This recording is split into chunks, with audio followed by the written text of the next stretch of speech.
I hope I'm not going to break a law by sharing this, but so here's the deal.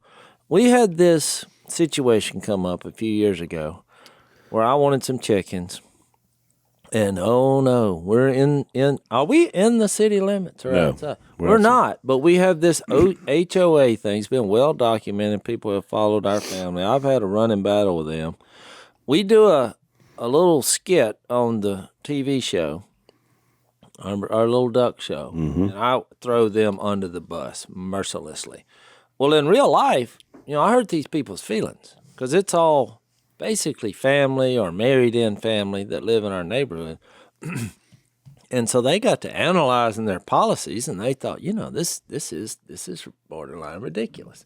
So they made a few changes. So I thought, well, I won this war. I have fought civilization and the rule system, and it's just ridiculous that you can't have your own chickens.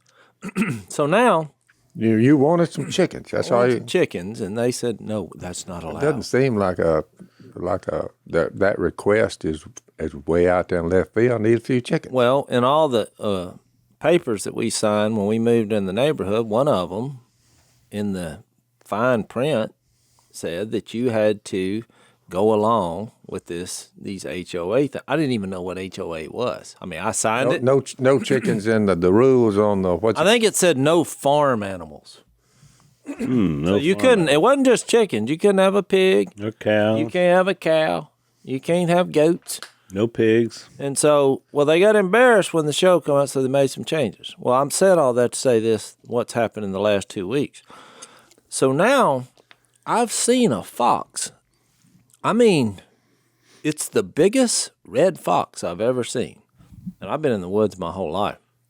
And he's prowling throughout the neighborhood. Twice he's been right at my neighbor's.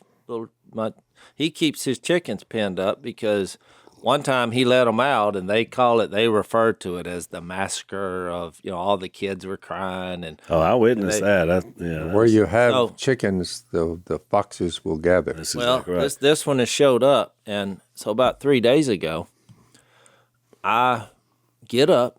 It's like, 6 o'clock in the morning.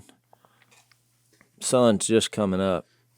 I'm cleaning my coffee pot up. I look up in my front yard, in between my mailbox and where I'm looking out, and that fox is just standing there in my yard. Of course, I get my gun. And, of course, I look at my two little dogs and say, what are y'all doing? There's a fox in our yard, So I get the gun, try to get a shot. I had one shot, but there was too many houses in the background. I didn't want to shoot. So I thought, because that fox is trying to get the chickens, my neighbor's chickens, and we have an arrangement. I do all their wood chopping, when we had the hurricanes come through. I did all that for free because I love my neighbor, but they've been supplying me with fresh eggs. This is the arrangement we have. That's the old ways, Dan. Yeah. So 2 different times I've caught this fox trying to break in their hen house, and they said, we'll keep giving you eggs, as many as you can eat, if you'll take care of this problem for us. Because that's what I'm good at. I'm like, I'll take care of the fox. So while you're there, before you go any further, I just talked to Curly Don. First time I converted him when he was about 17. He's a teenager. And now he's what, 50? He's Chase's age, yeah. So sometimes it passed. And I hadn't stay away from numbers. Who knows? Yeah, I hadn't seen him in 25 years. Well, he rolls in there. I don't know about that. No, and he told me what we need. He was talking about y'all mainly. He said they're making air rifles now. It's silent. It's no sound. You can't hear the door. And they've got them up to 50 caliber. But he said a 25 caliber would do it. What's the range on this? Oh, yeah, for that fox standing in the yard, you would have you wouldn't have made a sound, and he'd have a piece of lead right in between his eyes. We got to kill the fox. If you're going to be in a subdivision and to get around a lot of the rules. Well, here's what I was going with You need an air rifle, not a stick your shotgun. I'm not worried about the sound, of the gunfire. I'm outside the city limits. What I am worried about is then my wife, because I was telling her, giving the play-by-play. But she's like, well, some of the neighbors, they're posting pictures of this fox. They're like, oh, look at this cute little guy. Yeah. You see? So now I'm like, well, wait a minute. Rabies carrying varmint. This fox is coming out in the daylight trying to kill all these chickens that everybody has now because they deem that organic. And I'm like, do y'all not see the problem here? You either got to go to the woods and get the fox way away from here, or you're going to have to shoot this fox if you want the chickens. Because he's not going to let up. He's already letting his guard down.